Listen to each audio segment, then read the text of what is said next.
ஹல்லேலூயா ஹல்லேலூயா. கர்த்தருடைய பரிசுத்த நாமத்திற்கு மகிமை உண்டாவதாக. கர்த்தரும் இரட்சகருமாயிருக்கிற இயேசு கிறிஸ்துவின் இனிய நாமத்திலே கூடி வந்திருக்கிற ஒவ்வொரு தெய்வ பிள்ளைகளையும் வாழ்த்துகிறேன். கர்த்தர் நல்லவர். நாட்கள் பொல்லாதவைகளானதால் காலத்தை பிரயோஜனப்படுத்தி கொள்வோம். ஒரு கடைசி காலத்திலே நாம் வந்திருக்கிறோம். உலகத்தின் தேசங்களிலே நடக்கிறதான செய்திகளை பார்க்கும்போது கர்த்தருடைய வருகை மிக சீக்கிரமாக இருக்கிறது. கடந்த நாட்களிலே காஷ்மீரில் நடந்ததான தீவிரவாத தாக்குதல் நம்ம எல்லாரும் நியூஸில் பார்த்துருப்போம், கேட்டிருப்போம். மிக வேதனையான அனுபவங்கள் தேசத்திலே நடந்து கொண்டிருக்கிறது. இதெல்லாம் எதை நமக்கு அறிவுறுத்துகிறது என்றால் கர்த்தருடைய வருகை மிக மிக சீக்கிரமாக இருக்கிறது. ஏன்னா இதெல்லாம் வேதனைகளுக்கு ஆரம்பமாக இருக்கிறது. தேவ பிள்ளைகள், இந்த நாட்களிலே அதிகமாக ஜெபியுங்கள், தேசத்திற்காக ஜெபியுங்க, பிறப்பிள்ளைகளுங்க. கர்த்தர் தாமே நம்மை நம் குடும்பங்களை கர்த்தர் ஆசீர்வதிப்பாராக. இந்த நாளில கூட சற்று நேர சிந்தனைக்கு ஆதாரமாக ஒரு வசனத்தை வாசிக்க விரும்புகிறேன். 1 பேதுரு புஸ்தகம் 5வது அதிகாரம் 6வது வசனம் நானே வாசிக்கிறேன். சமயம் சுருக்கமாக இருக்கிறபடியினால. ஆகையால் ஏற்ற காலத்திலே தேவன் உங்களை உயர்த்தும்படிக்கு அவருடைய பலத்த கைக்குள் அடங்கி இருங்கள். ஹல்லேலூயா. இங்கே அப்போஸ்தலனாகிய பேதுரு தன்னுடைய நிருபத்தில் எழுதும்போது, ஆகையால் ஏற்ற காலத்திலே தேவன் உங்களை உயர்த்தும்படிக்கு அவருடைய பலத்த கைக்குள் அடங்கி இருங்கள். ஆமென். ஹல்லேலூயா. ஒரு உயர்வு வேணும்னா தேவ சமூகத்திலே காத்திருக்க வேண்டும். இங்கே இன்னும் ஒருபடி மேல அடங்கி இருங்கள் என்று அப்போஸ்தலனாகிய பேதுரு சொல்லுகிறதை நாம் பார்க்க முடிகிறது. கர்த்தர் ஒரு மனிதனை உயர்த்த வேண்டும் என்றால் அவரிடத்திலே கர்த்தர் ஒரு தாழ்மையான அனுபவத்தை, தாழ்மையான சுபாவத்தை கர்த்தர் எதிர்பார்க்கிறார். ஆமென். ஹல்லேலூயா. தாழ்மை உள்ளவனுக்கு தான் கர்த்தர் கிருபை அளிக்கிறாரே தவிர பெருமை உள்ளவனுக்கு கர்த்தர் எதிர்த்து நிற்கிறார். ஹல்லேலூயா. ஏன் ஒரு மனிதன் தாழ்மைப்பட வேண்டும் என்று கர்த்தர் விரும்புகிறார் என்று நம்ம பார்த்தோம்னா, பிலிப்பியருக்கு எழுதின நிருபம் 2வது அதிகாரம் 8வது வசனத்திலே அவர் மனுஷ ரூபமாய் காணப்பட்டு மரண பரியந்தம், அதாவது சிலுவையின் மரண பரியந்தம் தம்மை தாமே தாழ்த்தினார். இயேசுதான் நமக்கு எல்லாவற்றுக்கும் முன்மாதிரி. உலகத்துல எந்த மனிதனையும் நாம் ரோல் மாடலாக எடுத்துக்கொள்ள முடியாது. ஆமென். ஹல்லேலூயா.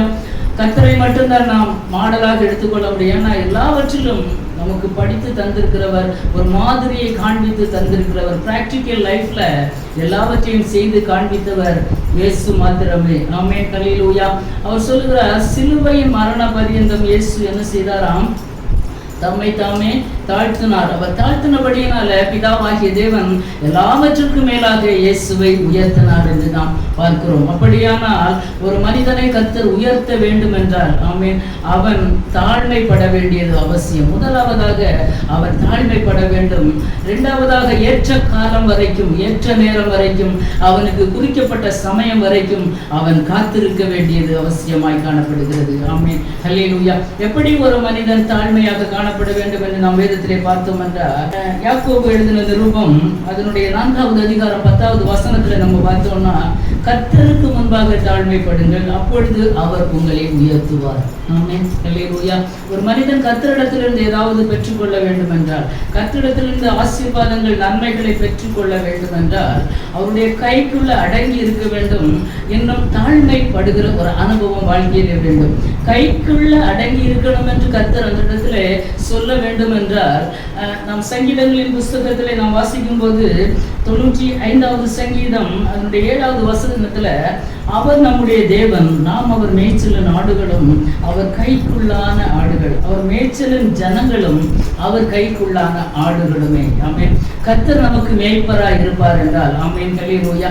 ஒரு தேவ பிள்ளைக்கு கர்த்தர் மேய்ப்பராய் இருப்பார் என்றால் அவருடைய கைக்குள்ளான ஆடுகள் தான். அந்த கையை விட்டு அந்த ஆடு வெளியே போயிட்டுன்னா அது மனம் போன போக்குல போகும், தன் இஷ்டத்திற்கு போகும். ஆமென். ஹல்லேலூயா. ஆனா கர்த்தருடைய கருத்துக்குள்ள இருக்கிறதான ஒரு மனிதன், கர்த்தருடைய கருத்துக்குள்ள இருக்கிறதான ஒரு தேவ பிள்ளை, ஆமென். ஹல்லேலூயா. கர்த்தர் என்ன செய்வாராம்? புல்லுள்ள இடங்களில மேய்த்து 23வது சங்கீதத்துல அமர்ந்த தண்ணீர் அண்டையிலே கர்த்தர் நடத்துவார். ஆமென். ஹல்லேலூயா.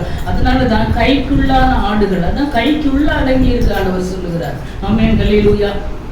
கர்த்தருடைய கைக்குள்ள அடங்கி இருக்கணும்னா நம்ம கைக்குள்ளான ஆடுகளாக இருக்க வேண்டும். கர்த்தர் நமக்கு மேய்ப்பராக இருக்க வேண்டும். ஆமென் ஹல்லேலூயா. அந்த மேய்ப்பனை பின் செல்லுகிற ஆடுகள் தான் அவருடைய சத்தத்தை கேட்டு அதற்கு பின் செல்லுகிறது. ஆமென். அப்பேற்பட்ட ஆடுகளுக்கு தான் புல்லுள்ள இடமும் அமர்ந்த தண்ணீரும், ஆமென், மேய்ச்சலும் உண்டாகும், நல்ல தண்ணீர் வசதியும் கிடைக்கும், நல்ல ஆகாரம் கிடைக்கும், எல்லாமே கர்த்தர் கொடுப்பார். ஆமென் ஹல்லேலூயா.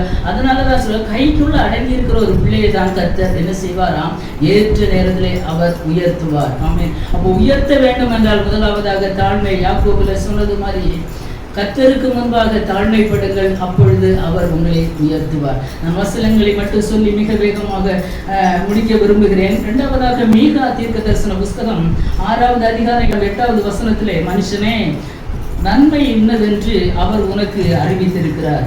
நியாயம் செய்து இரக்கத்தை சிநேகித்து உன் தேவனுக்கு முன்பாக மனத்தாழ்மையாய் நடப்பதை அல்லாமல் வேற எண்ணத்தை கர்த்தர் உன்னிடத்தில் எதிர்பார்க்கிறார். ஆமென் ஹல்லேலூயா. எண்ணத்தை கர்த்தர் உன்னிடத்தில் கேட்கிறார். ஒரு தேவ பிள்ளை கர்த்தரிடத்திலிருந்து ஆசீர்வாதங்களை பெற்றுக்கொள்ள வேண்டிய, கர்த்தருடைய கருத்துக்குள்ளாக இருக்கிறதான ஆடுகளாகி நாம் ஒவ்வொருவரும் என்ன செய்ய வேண்டும் என்று மீகா தீர்க்கதரிசி சொல்கிறார் என்றால், நியாயத்தை செய்து இரக்கத்தை சிநேகித்து, நியாயம் செய்து இரக்கத்தை சிநேகித்து உன் தேவனுக்கு முன்பாக, நம்முடைய தேவனுக்கு முன்பாக எப்படி நடந்து கொள்ள வேண்டுமா, மனத்தாழ்மையாக நடந்து கொள்ள வேண்டுமா. அது இல்லாம வேற என்னத்து தான் கர்த்தர் நம்மிடத்துல கேட்கிறார் என்று ஒரு கொஸ்டின் வைக்கிறார். ஆமென் ஹல்லேலூயா. அப்ப கர்த்தர் விரும்புகிறது, கர்த்தர் நம்மிடத்துல எதிர்பார்க்கிறது எல்லாமே தாழ்மை. ஆமென். அதான் பெருமை உள்ளவர்களுக்கு கர்த்தர் எதிர்த்து நிற்கிறார், தாழ்மை உள்ளவர்களுக்கோ கிருபை அளிக்கிறார். ஆமென் ஹல்லேலூயா. மத்தேயு தன்னுடைய சுவிசேஷத்தில் எழுதும்போது அவர் சொல்வார் 23:12, தன்னை உயர்த்துகிறவன் தாழ்த்தப்படுவான், தன்னை தாழ்த்துகிறவன் உயர்த்தப்படுவான். எந்த இடத்திலும் ஒரு தெய்வ பிள்ளைக்கு பெருமையின் ஆவி வந்துவிடக்கூடாது. ஆவிக்குரிய பெருமையானாலும் சரி, பூமிக்குரிய இந்த உலக பிரகாரமான பெருமையானாலும் சரி, உலக ஐஸ்வர்யம், ஆடம்பரங்கள், அழகு, சௌந்தரியம், பட்டம், படிப்பு, எந்த ஒரு விஷயத்திலும் ஒரு தெய்வ பிள்ளைக்கு என்ன வரக்கூடாது, பெருமை வரக்கூடாது, ஒரு மேட்டிமை வரக்கூடாது. அப்படி வரும் என்றால் கர்த்தர் அதற்கு எதிர்த்து நிற்பார். ஆமென் ஹல்லேலூயா. கர்த்தர் அந்த இடத்துல எதிர்த்து நிற்பார். ஆமென். ஆனா தாழ்மைப்படுகிற தேவ பிள்ளைகளுக்கோ கர்த்தர் இரக்கத்தை தருவார், கிருபை அளிக்கிறார், ஆசீர்வாதத்தை கர்த்தர் தருகிற தேவனாய் இருக்கிறார். அப்ப தாழ்த்துகிறவன், தன்னை தாழ்த்துகிறவன் அவன் என்ன செய்வானாம், உயர்த்தப்படுகிறான் என்று நாம் பார்க்கிறோம். ஆமென் ஹல்லேலூயா. நீதிமொழிகள் ஒரு வசனம் அழகாக வருகிறது. நீதிமொழிகள் 29:23, மனுஷனுடைய அகந்தை அவனை தாழ்த்தும், மனத்தாழ்மை உள்ளவனோ கனமடைவான். ஆமென் ஹல்லேலூயா. ஒரு மனுஷன் அகந்தையா இருக்கிறான்னா, அகந்தைன்னா மனமேட்டிமை அல்லனா பெருமை. அப்பேற்பட்ட ஒரு மனுஷன் அந்த அகந்தை, அவனுடைய மேட்டிமை, அவனுடைய பெருமை அவரை தாழ்த்தும். அவன் எவ்வளவு உயர்ந்த ஸ்தானங்களில் இருந்தாலும் அவனுடைய மதிப்பு குறைவுதான். ஆனா தாழ்மை உள்ளவனோ கனமடைவான் என்று நாம் பார்க்கிறோம். ஆமென் ஹல்லேலூயா. எஸ்தரின் புஸ்தகத்தில் நாம் பார்க்கும்போது மொர்தெகாய் ரொம்ப கனவீனப்படுத்தப்பட்டான் எல்லாராலும். அந்த அரண்மனை வாசற்படியில தான் உட்கார்ந்து இருந்தான். ஆனா ஆமானுக்கு ரொம்ப கனம் உண்டானது. ஆனா அவனுக்குள்ளே ஒரு மனமேட்டிமை இருந்தது. ஹல்லேலூயா. அவனுக்குள்ளே ஒரு அகந்தை காணப்பட்டபடியினால அவன் தாழ்த்தப்பட்டு போனான். ஆனா மனத்தாழ்மையோடு காணப்பட்ட மொர்தெகாயை கர்த்தர் ஏற்ற நேரத்தில் என்ன செய்தார், உயர்த்தினார். அதே மாதிரி தான் நேபுகாத்நேச்சருடைய வாழ்க்கையை நம்ம எடுத்து பார்த்தோம்னா, அவருக்கு ஒரு மனமேட்டிமை, நான் கட்டின மகா பாபிலோன் அல்லவா என்று சொல்லி தன்னுடைய இருதயத்தில் இருக்கும் போதே கர்த்தர் அவனை என்ன செய்தார், தாழ்த்தினார். ஹல்லேலூயா. அவன் தாழ்மைப்பட்டு போனான், அவன் மிருகங்களோடு சஞ்சரித்தான் என்று நாம் பார்க்கிறோம். ஆனா தானியேலின் புஸ்தகம் 9ஆம் அதிகாரத்தில் நீங்க பார்த்தீங்கன்னா, தானியேல் தன்னை தாழ்த்தி தேவ சமூகத்திலே ஜெபித்த தானியேலுடைய வாழ்க்கை கர்த்தர் ஆசீர்வதித்தார். தானியேலுடைய காரியம் ஜெயமாயிருந்தது. ஆமென். தாழ்த்தின வேத புஸ்தகத்திலே பரிசுத்தவான்களுடைய வாழ்க்கையை நாம் எடுத்துக்கொண்டா வந்தால், மனமேட்டிமையாக யார் யார் இருந்தாங்களோ அவங்க எல்லாம் தாழ்த்தப்பட்டு போயிருக்கிறாங்க. ஆனா தன்னை தாழ்த்தின அத்தனை பேரும் தெய்வ சமூகத்திலே ஆசீர்வதிக்கப்பட்டிருந்திருக்கிறாங்க. கர்த்தருடைய கரத்துக்கு உள்ளால இருந்த தெய்வ மனிதர்கள் தங்களை தாழ்த்தி, ஒவ்வொரு நேரங்களிலும் தங்களை தாழ்த்தி தெய்வ சமூகத்திலே அர்ப்பணித்து ஜெபித்த ஒவ்வொரு தெய்வ பிள்ளைகளும் ஆசீர்வாதத்தை பெற்றிருக்கிறாங்க. தேசத்திலே உயர்ந்த ஸ்தானங்களை கர்த்தர் உயர்த்தி வைத்திருக்கிறார். ஆமென் ஹல்லேலூயா. அப்போ முதலாவதாக கர்த்தருடைய பலத்த கரத்துக்குள்ள அடங்கி இருக்கிற தேவ பிள்ளைகள் ஹல்லேலூயா உயரும்படியாக, ஆசீர்வாதத்தை பெற்றுக்கொள்ளும்படியாக, ஏற்ற காலத்திலே உயர்த்தும்படியாக முதலாவதாக நாம் தாழ்மைப்பட வேண்டியது அவசியமாக இருக்கிறது. அப்போ தாழ்மைப்படுகிற ஒரு தேவ மனிதன் கர்த்தர் என்ன செய்கிறாராம், உயர்த்துகிறார். அது ஏற்ற நேரத்திலே கர்த்தர் உயர்த்துகிறார். எப்படி உயர்த்துகிறார் பார்த்தீங்கன்னா, உபாகமத்தின் புஸ்தகம் 11வது அதிகாரம் 13, 14, 15 நம்ம வாசித்தோம்னா, நீங்கள் உங்கள் தேவனாகிய கர்த்தரிடத்தில் உங்கள் முழு இருதயத்தோடும் உங்கள் முழு ஆத்மாவோடும் அன்பு கூர்ந்து அவரை சேவிக்கும்படி நான் இன்று உங்களுக்கு கற்பிக்கிற என் கற்பனைகளுக்கு கீழ்ப்படிந்தால் நீ உன் தானியத்தையும் உன் திராட்சை ரசத்தையும் உன் எண்ணெயையும் சேர்க்கும்படிக்கு நான் ஏற்ற காலத்தில் உன் தேசத்தில் முன்மாரியையும் பின்மாரியையும் பெய்ய பண்ணி மிருக ஜீவன்களுக்காக உன் வெளிகளிலே புல் முளைக்கும்படி செய்வேன். நீ சாப்பிட்டு திருப்தி அடைவாய் என்கிறார். ஆமென். ஹல்லேலூயா. அப்போ தாழ்மைப்படுகிற ஒரு தேவ பிள்ளை வெறும் தாழ்மை மட்டும் பட்டால் போதாது. ஆமென். ஹல்லேலூயா. தாழ்மைப்படுகிற தேவ பிள்ளைகள் என்ன செய்யணுமா? தேவனாகிய கர்த்தரிடத்துல முழு மனதோடும் முழு இருதயத்தோடும் முழு ஆத்மாவோடும் என்ன செய்ய வேண்டுமாம்? அன்பு கூற வேண்டுமாம். அன்பு கூர்ந்து கர்த்தர் உங்களுக்கு கற்பிக்கிற எல்லா கற்பனைகளையும் என்ன செய்யணுமா? கேட்டு கீழ்ப்படியணும். கீழ்ப்படியும் போது கர்த்தர் தானியத்தை ஆசீர்வதிக்கிறாராம், திராட்சை ரசத்தை ஆசீர்வதிக்கிறாராம், எண்ணெயை ஆசீர்வதிக்கிறார். அது மாத்திரமல்ல, ஏற்ற காலத்திலே தேசத்திலே மழை பெய்யும். ஹல்லேலூயா. ஆடு மாடுகளுக்கு புல்ல கூட கர்த்தர் முளைப்பித்தால் தான் உண்டு. ஆமென். ஹல்லேலூயா. அழகாக அந்த வசனம் சொல்கிறது. உபாகமம் 11:15 மிருக ஜீவன்களுக்காக உன் வெளிகளிலே புல் முளைக்கும்படி செய்வேன். ஆமென். நீ சாப்பிட்டு திருப்தி அடைவாய் என்றார். கர்த்தர் முன்மாரியையும் பின்மாரியையும் அனுப்பாவிட்டால், அதாவது ஆடு மாடுகளுக்கு தேவையான புல்லு கூட முளைக்காது. ஹல்லேலூயா. புல் முளைக்க பண்ணணும்னா கூட அது கூட கர்த்தருடைய கரத்தில் தான் இருக்கிறது. ஆமென். ஹல்லேலூயா. நம்முடைய தேவன் சர்வ வல்லமை உள்ள தேவன். அப்போ ஒரு தேவ பிள்ளை தேவ சமூகத்திலே கர்த்தரை முழு இருதயத்தோடு முழு மனதோடு முழு ஆத்மாவோடு சேவித்து அவருடைய கற்பனைகளை கை கொள்ளும் போது ஏற்ற காலத்திலே கர்த்தர் முன்மாரியும் பின்மாரியும் கொடுப்பார். நம்மை மாத்திரமல்ல, நம்முடைய எல்லா ஆசீர்வாதங்களையும் அவர் ஆசீர்வதிப்பார், செழிக்க பண்ணுவார். இன்னொரு வசனத்தை கூட வாசிக்க விரும்புகிறேன். உபாகமம் 28:9 மற்றும் 12வது வசனத்துல, நீ உன் தேவனாகிய கர்த்தருடைய கட்டளைகளின்படி எல்லாம் செய்து அவருடைய வழிகளில் எல்லாம் நீ நடக்கும் போது கர்த்தர் உனக்கு ஆணையிட்டபடியே உன்னை தமக்கு பரிசுத்த ஜனமாக நிலைப்படுத்துவார். ஆமென். ஹல்லேலூயா. இங்கே நாம் பார்க்கும்போது கர்த்தர் என்ன செய்கிறாராம்? அவர் சொன்ன கட்டளைகள் கற்பனைகளை எல்லாம் நாம் கை கொண்டு அவருடைய வழிகளில் நாம் நடந்து அவர் ஆணையிட்டதை எல்லாம் நாம் செய்யும் போது கர்த்தர் உனக்கு ஆணையிட்டபடியே உன்னை தமக்கு பரிசுத்த ஜனமாக நிலைப்படுத்துவார். ஆமென். ஹல்லேலூயா. எவ்வளவு பெரிய ஆசீர்வாதம் அது! அதனுடைய 12வது வசனத்திலே, ஏற்ற காலத்திலே உன் தேசத்திலே மழை பெய்யும், நீ கையிட்டு செய்யும் வேலைகளில் எல்லாம் ஆசீர்வாதத்தையும் கர்த்தர் உனக்கு தமது நல்ல பொக்கிஷ சாலையாகிய வானத்தையும் திறப்பார். நீ அநேக ஜாதிகளுக்கு கடன் கொடுப்பாய், நீயோ கடன் வாங்காதிருப்பாய். ஆமென். ஹல்லேலூயா. அப்போ ஏற்ற காலம் வரை காத்திருந்து கர்த்தருடைய கட்டளைகள் கற்பனைகளை கை கொள்ளுகிற ஒரு தேவ பிள்ளையை கர்த்தர் பரிசுத்த ஜனமாக நிலைப்படுத்தி ஆசீர்வதிக்கிறார். ஆமென். ஹல்லேலூயா. அதான் மற்ற ஜனங்களுக்கும் தேவ பிள்ளைகளுக்கும் இருக்கிறதான வித்தியாசம். கட்டளைகள் கற்பனைகளை கை கொள்ளுகிற தேவ பிள்ளைகளுக்கு கர்த்தர் ஆணையிட்டபடியே கர்த்தர் வாக்கு தத்தம் தந்திருக்கிறார், வாக்கு சொல்லி இருக்கிறார். அவர் வாக்கு மாறாதவர். நம்ம ஒவ்வொரு வருடங்களிலும் எத்தனையோ வாக்கு தத்தங்களை வைத்திருக்கிறோம். எத்தனை வாக்கு தத்தங்கள் நம்முடைய வாழ்க்கையிலே நிறைவேறி இருக்கிறது, அதோ அப்படியே வைத்திருக்கிறோமா? ஆமென். ஹல்லேலூயா. கர்த்தர் ஆணையிட்டால் அதை செய்வார். அவர் வாக்கு பண்ணினால் அதை அவர் வாக்கு மாறாதவர். ஆமென். ஹல்லேலூயா. அவர் பரிசுத்த ஜனமாக நிலைப்படுத்த வேண்டும் என்றால் ஒரு தேவ பிள்ளை அவருடைய கட்டளைகள் கற்பனைகளிலே நடக்க வேண்டும். ஆமென். ஹல்லேலூயா. எல்லாருக்கும் தான் ஆசீர்வாதமா என்றால் இல்லை. ஏற்ற காலத்திலே கர்த்தர் உயர்த்த வேண்டும் என்றால் அவருடைய கரத்துக்குள்ளாக நாம் அடங்கி இருக்க வேண்டும். அப்படி இருக்கும்போது ஏற்ற காலத்திலே தேசத்திலே மழை பெய்யும், நீ கையிட்டு செய்யும் வேலைகள் எல்லாம்.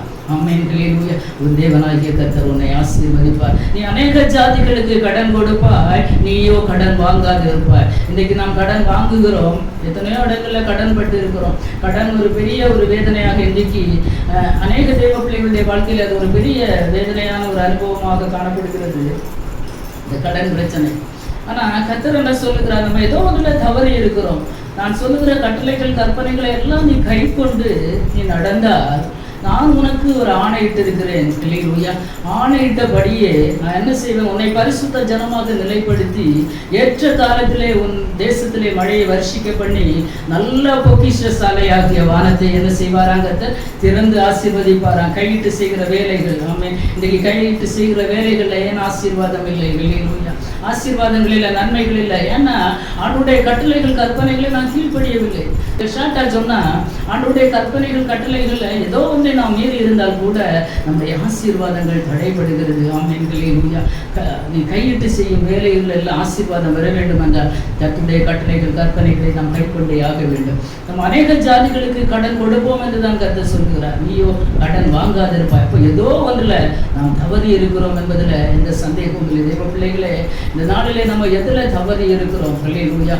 ஏற்ற காலத்தில் உயர்த்தும்படிக்கு கர்த்தர் தீவிரமாக தான் இருக்கிறார். நம்ம அவருடைய கரத்துக்குள்ள ஆடுகளாக இருக்கிறோமா? கரத்தை விட்டு வெளியே இருக்கிறோமா?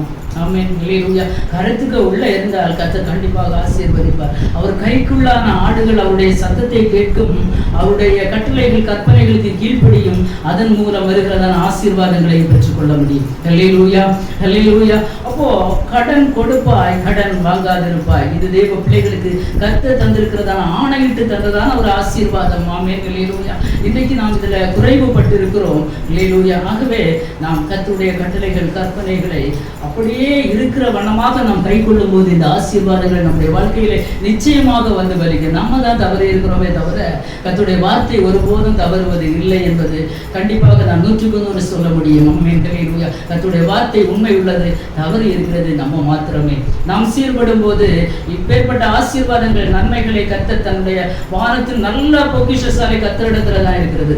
உலகத்துல பல குடவுன்ஸ் இருக்கலாம், பல பொருட்களை வைத்திருக்கலாம், ஒவ்வொன்றுக்கும் ஒவ்வொரு குடவுன் இருக்கலாம். ஆனா கர்த்தர் நல்ல பொக்கிஷசாலை, அங்கே எல்லாம் இருக்கிறது. ஆமென். ஹல்லேலூயா. அவர் திறந்தாருன்னா யாராலும் அடைக்க முடியாது, அவர் அடைத்தால் யாராலும் திறக்க முடியாது. ஆமென். ஹல்லேலூயா. ஆகவே தேவ பிள்ளைகளே, இந்த மாலை வேளையிலே ஹல்லேலூயா, தேவ சத்தத்தை கேட்கிற ஒவ்வொரு தேவ பிள்ளைகளும் கர்த்தரிடத்திலிருந்து ஆசீர்வாதங்கள் நன்மைகளை நாம் பெற்றுக்கொள்ள வேண்டும் என்றால் அவருடைய கரத்துக்குள்ளே நாம் அடங்கி இருக்க வேண்டும். அவருடைய கட்டளைகள் கற்பனைகளை கீழ்ப்படிய வேண்டும், தாழ்மையோடு இருக்க வேண்டும். இன்னும் ஏசாயா 60வது அதிகாரம் 22வது வசனத்திலே சின்னவன் ஆயிரமும் சிறியவன் பலத்த ஜாதியுமாவான், கர்த்தராகிய நான் இதை ஏற்ற காலத்திலே தீவிரமாய் நடப்பிப்பேன். ஏற்ற காலம் என்று கர்த்தர் வைத்திருக்கிறார். எப்பேற்பட்ட அனுபவத்தில் இருந்தாலும் உலக பிரகாரமாக மற்றவருடைய பார்வைக்கு நம்ம சின்னவனா இருக்கலாம். சின்னவனா இருந்த தாவீதை தான் கர்த்தர் உயர்த்தினார். தேவ பிள்ளைகளே, இந்த நாட்களிலே கர்த்தர் உங்களை உயர்த்துவார். ஏதோ அற்பமாய் எண்ணப்பட்ட நிலைமையில இருக்கலாம். ஹல்லேலூயா. மனுஷனால் புறக்கணிக்கப்பட்ட நிலைமையில இருக்கலாம். ஹல்லேலூயா. இந்த நாட்களே கடல்ல நீங்க மூழ்கி போய் இருக்கலாம். ஆனா தேவ வசனத்துக்கு கீழ்ப்படிந்து உடைய சத்தத்திற்கு நாம் செவி கொடுப்போம் என்றால் ஆமென், கர்த்தர் இந்த நாட்களிலே பலுகி பெருகப்படுவார். ஆமென். ஹல்லேலூயா. அதாவது இதே வாக்குத்தத்தம், சின்னவன் ஆயிரவும் சிறியவன் பலத்த ஜாதியுமாவான். ஆமென். சிறுமைப்பட்டவனுடைய நம்பிக்கை ஒருபோதும் கெட்டு போவதில்லை. ஆமென். ஹல்லேலூயா. சிறியவனை எளியவனை தான் கர்த்தர் தூக்கி எடுக்கிறார் புழுதியிலிருந்து. ஹல்லேலூயா. நல்ல உயர்ந்தவனையும் ஐஸ்வர்யவானையும் கர்த்தர் தூக்கி எடுத்து ஆசீர்வதித்தார் என்று வேதத்திலே நாம் பார்க்க முடியாது. எளியவனை கர்த்தர் என்ன செய்கிறாராம்? குப்பையிலிருந்து உயர்த்துகிறாராம். அதே மாதிரி சிறுமைப்பட்டவனுடைய கூப்பிடுதலை கர்த்தர் என்ன செய்ய மாட்டாரா? மறக்க மாட்டாராம். ஹல்லேலூயா. நம்முடைய தேவன் நல்லவர். ஆமென். ஹல்லேலூயா. நாம தான் சீர்பட வேண்டியது அவசியமாக இருக்கிறது. ஆமென். ஹல்லேலூயா. கலாத்தியர் 6வது அதிகாரம் 9வது வசனத்திலே நன்மை செய்கிறதில் சோர்ந்து போகாமல் இருப்போமாக, நாம் தளர்ந்து போகாதிருந்தால் ஏற்ற காலத்திலே அறுப்போம். இந்த நாட்களிலே நன்மை செய்ய திராணி இருக்குமானால் நாம் நன்மை செய்கிறவர்களாக இருக்க வேண்டும். நமக்கு இருக்கிறதுல ரொம்ப கஷ்டப்படுகிறவங்களுக்கு நாம் நன்மை செய்ய பழகிறவர்களாக இருக்கும். அடுத்த வசனத்திலே சொல்லுகிறார், ஆகையால் நமக்கு கிடைக்கும் சமயத்திற்கு தக்கதாக யாவருக்கும் விசேஷமாக விசுவாச குடும்பத்தார்களுக்கும் நன்மை செய்ய கடவோம். நம்ம இன்றைக்கு யாருமே சாப்பாட்டுக்கு கஷ்டப்படுகிறவர்கள் இருக்க மாட்டோம். ஆனால் அநேக இடங்களில் அநேக விசுவாச குடும்பங்களில் தேவ பிள்ளைகள் ரொம்ப கஷ்டப்படுகிற பிள்ளைகள் இருக்கிறாங்க. ஆமென். ஹல்லேலூயா. அப்பேற்பட்ட பிள்ளைகளை நாம் இனம் கண்டுபிடித்து நாம் என்ன செய்ய பழக வேண்டும்? நமக்கு இருக்கிறதுல நன்மை செய்ய நாம் பழக வேண்டும். அப்படி நாம் நன்மை செய்யும் போது அந்த நன்மை செய்கிறதுல என்ன செய்யக்கூடாதாம்? தகர்ந்து போகாதிருந்தால் ஏற்ற சமயத்தில் நாம் என்ன செய்வோமாம்? அறுப்போமாம். ஹல்லேலூயா. இப்போ ஒரு ஏற்ற சமயத்தில் ஒரு அறுவடை, ஒரு ஆசீர்வாதத்தை கண்டுகொள்ள வேண்டும் என்றால் ஏழை எளியவர்கள் பக்கம் நம்முடைய கண்கள் திரும்ப வேண்டும். ஏழைக்கு இறங்குகிறவன் கர்த்தருக்கு கடன் கொடுக்கிறான், கர்த்தர் அதை திரும்ப கொடுப்பார் என்று சொல்லுகிறார். ஆமென். ஹல்லேலூயா. இன்றைக்கு நம்ம ஒரு தீர்மானம் எடுக்க வேண்டும். ஆமென். ஆசீர்வாதம் இல்லை, நன்மை இல்லை, கடன் வாங்கி கொண்டு இருக்கிறேன், என்னால் எதையுமே செய்ய முடியல, செய்கிற தொழிலில் ஆசீர்வாதம் இல்லை, நன்மை இல்லை, ஏதோ ஒன்றில் தவறி இருக்கிறோம். நம்ம தான் தவறி இருக்கிறோமே தவிர கர்த்தர் எல்லாவற்றிலையும் கரெக்டாக தான் இருக்கிறார். ஆமென். ஹல்லேலூயா. இன்னுமாக நம்ம பார்ப்போம் என்றால் சங்கீதம் 102:13 தேவரீர் எழுந்தருளி சீயோனுக்கு இறங்குவீர், அதற்கு தயை செய்யும் காலமும் அதற்காக குறித்த நேரமும் வந்தது. ஆமென். ஹல்லேலூயா. அன்பான தேவ பிள்ளைகளே, இந்த மாலை வேளையிலே ஹல்லேலூயா தேவ சமூகத்திலே கடந்து வந்திருக்கிற தேவ பிள்ளைகளே, எத்தனையோ கஷ்டங்கள், நெருக்கங்கள், உபத்திரவங்கள், இல்லாய்மைகள், ஆசீர்வாத குறைவுகள், எது செய்தாலும் ஆசீர்வாதம் இல்லை, நன்மை இல்லை என்று வேதனையோடு தவித்துக் கொண்டிருக்கிற தேவ பிள்ளைகளே, கர்த்தர் ஒரு வாக்குத்தத்தமாக ஒரு வார்த்தையை தருகிறார். தேவரீர் எழுந்தருளி சீயோனுக்கு இறங்குவீர், அதற்கு தயை செய்யும் காலமும் அதற்கு குறித்த நேரமும் வந்தது. ஆமென். கர்த்தர் உங்களுக்காக குறித்த நேரம் இதுவாக இருக்கட்டுமே. ஆமென். ஹல்லேலூயா. கர்த்தர் உங்களுக்கு தயை பாராட்டுகிற நேரம் இதுவாக இருக்கட்டுமே. மேலே சொல்லப்பட்ட வசனத்தின்படியெல்லாம் நாம் வாழும்போது, வசனத்திற்கெல்லாம் நாம் கீழ்ப்படியும் போது ஏற்ற காலத்திலே கர்த்தர் நம்மை உயர்த்துவார். ஆமென். என் நாமம் தரிக்கப்பட்ட என் ஜனங்கள் தங்களை தாழ்த்தி ஜெபிக்கும் போது தேசத்திற்கு அவர் சேமத்தை தருவார் என்று 2 நாளாகமம் 7:14 நம்ம எல்லாருக்கும் நன்றாக தெரிந்த வசனம். என் நாமம் தரிக்கப்பட்ட என் ஜனங்கள். ஹல்லேலூயா. அடுத்த ஜனங்களை பற்றி கர்த்தர் சொல்லல. கர்த்தருடைய நாமம் தரிக்கப்பட்ட தெய்வ பிள்ளைகள் பெருமையோடு இருக்கக்கூடாது, தங்களை தாழ்த்தி ஜெபிக்க வேண்டும் என்று கர்த்தர் விரும்புகிறார். ஆமென். ஹல்லேலூயா. எத்தனை பேர் இன்னைக்கு தாழ்த்தி ஜெபிக்க ஆயத்தமாயிருக்கிறோம்? தாழ்த்தி ஜெபிக்கிறது மட்டுமல்ல, ஹல்லேலூயா, தாழ்த்தி ஜெபம் பண்ணி என் முகத்தை தேடி பொல்லாத வழிகளை விட்டு திரும்பினார். நான் அவர்கள் ஜெபத்தை கேட்டேன், பாவத்தை மன்னித்து தேசத்திற்கு சேமத்தை கொடுப்பேன் என்று கர்த்தர் சொல்கிறார். ஆமென். ஹல்லேலூயா. எவ்வளவு நல்ல வாக்குத்தத்தங்களை கர்த்தர் வைத்திருக்கிறார். அன்பான தெய்வ பிள்ளைகளே, ஆகவே 1 பேதுரு 5:6 சொன்னது போல ஏற்ற காலத்திலே அவர் உங்களை உயர்த்தும்படிக்கு எல்லாரும் ஜெப சிந்தையோடு தேவ சமூகத்திலே கண்களை மூடிய ஹல்லேலூயா. ஏற்ற காலத்திலே அவர் உங்களை உயர்த்தும்படிக்கு அவருடைய பலத்த கரத்துக்குள்ளே அடங்கி இருங்கள். ஆமென். அவர் உயர்த்துகிறது வரையிலும் நாம் காத்திருக்க வேண்டியது அவசியம். ஆமென். அவருடைய கரத்துக்குள்ளே இன்றைக்கு இருக்கிறோமா என்பது ஒரு கொஸ்டின். நாம் கர்த்தருடைய கரத்தை விட்டு தூரமாய் போயிருந்தோம் என்றால் அவருடைய கரத்துக்குள்ளான ஆடுகளாக நாம் இருக்க வேண்டும். அப்போதான் நல்ல மேய்ப்பனாகிய கிறிஸ்து நம்மை நடத்துவார். இன்று நாம் கர்த்தருடைய கட்டளைகள், கற்பனைகளுக்கு எல்லாம் கீழ்ப்படிந்து அவருடைய சத்தத்திற்கு கீழ்ப்படியும் போது கர்த்தர் நமக்கு வாக்கு பண்ணினபடி, கர்த்தர் நமக்கு ஆணையிட்டு தந்தபடி, ஆமென். ஹல்லேலூயா, நம்மை அவர் பரிசுத்த ஜனமாக நிலைப்படுத்தி, ஆமென். ஹல்லேலூயா, ஏற்ற காலத்திலே முன்மாறியும் பின்மாறியும் கர்த்தர் வர்ஷிக்க பண்ணி நம்மை கர்த்தர் ஆசீர்வதிப்பார். அவர் தமது நல்ல பொக்கிஷசாலையாகிய வானத்தை திறப்பேன் என்று வாக்கு பண்ணுகிறார். தெய்வ பிள்ளைகளை, ஹல்லேலூயா, பெற்றுக்கொள்ள நாம் தயாராக இருக்கிறோமா? ஹல்லேலூயா. நாம் ஆயத்தமாக இருக்கிறோமா? நீ அநேக ஜாதிகளுக்கு கடன் கொடுப்பாய், நீ கடன் வாங்காதிருப்பாய். ஆமென். ஹல்லேலூயா. தெய்வ பிள்ளைகளை, இந்த நாளிலே கர்த்தர் இந்த வார்த்தையை உங்கள் வாழ்க்கையிலே நிறைவேற்றட்டும். தேவரீர் எழுந்தருளி சீயோனுக்கு இறங்குவீர், அதற்கு தயை செய்யும் காலமும் அதற்காக குறித்த நேரமும் வந்ததே. ஆமென். கர்த்தர் நமக்கு தயை செய்கிற காலம் இதுவாக இருக்கட்டும். ஹல்லேலூயா. கர்த்தர் நமக்கு குறித்த நேரம், ஆமென், இந்த நேரமாக இருக்கட்டும். எல்லாரும் தேவ சமூகத்திலே கண்களை மூடி ஜெபிப்போம். ஹல்லேலூயா, ஹல்லேலூயா, ஹல்லேலூயா, ஹல்லேலூயா, ஹல்லேலூயா, ஹல்லேலூயா, ஹல்லேலூயா. ஆண்டவரே, உங்க சமூகத்திலே நாங்கள் தாழ்மைப்படுகிறோம். ஆண்டவரே, எங்களை தாழ்த்துகிறோம். ஆண்டவரே, தாழ்மை உள்ளவனுக்கு கிருபை அளிக்கிற தெய்வமே, உங்க சமூகத்திலே நாங்கள் தாழ்த்துகிறோம்ப்பா. உடைய நல்ல பொக்கிஷசாலையாகிய வானத்தை எங்களுக்காக திறப்பீராக தகப்பனே. ஹல்லேலூயா. இயேசுவே, உடைய பிள்ளைகளை கர்த்தர் ஆசீர்வதிப்பீராக. ஆண்டவரே, கர்த்தர் மகிமைப்படுவீராக. அப்பா, வாக்கு பண்ணினவர் உண்மை உள்ளவரே. ஆண்டவரே, வாக்கு மாறாத தேவன் நீர். ஆண்டவரே, ஹல்லேலூயா, உடைய பலத்த கரத்துக்குள்ளே நாங்கள் அடங்கி இருக்கக்கூடிய கிருபைகளை தருவீராக. தாழ்மையின் சிந்தையை தரித்துக் கொள்ள கிருபை தருவீராக. ஆண்டவரே, மேட்டுமையான சுபாவங்கள், ஆண்டவரே, பெருமையின் குணங்கள் ஒன்றும் எங்கள் வாழ்க்கையில் வராதபடிக்கு, ஆண்டவரே, அப்பா, உடைய கிருபையினால் எங்களை நிலைநிறுத்தி காத்துக் கொள்வீராக தகப்பனே. ஹல்லேலூயா, ஹல்லேலூயா.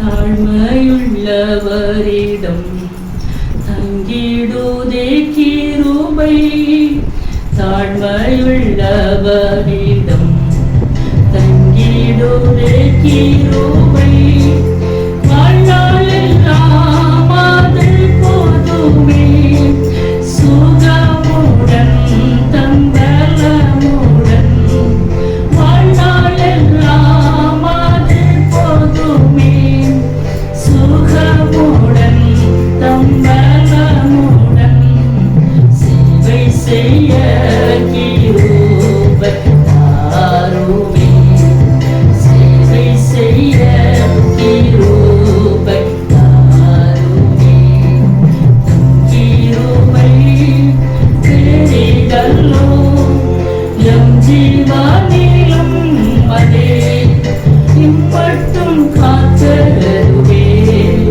என்னும் தேவை கிருபை தாருமே, என்னும் எப்படி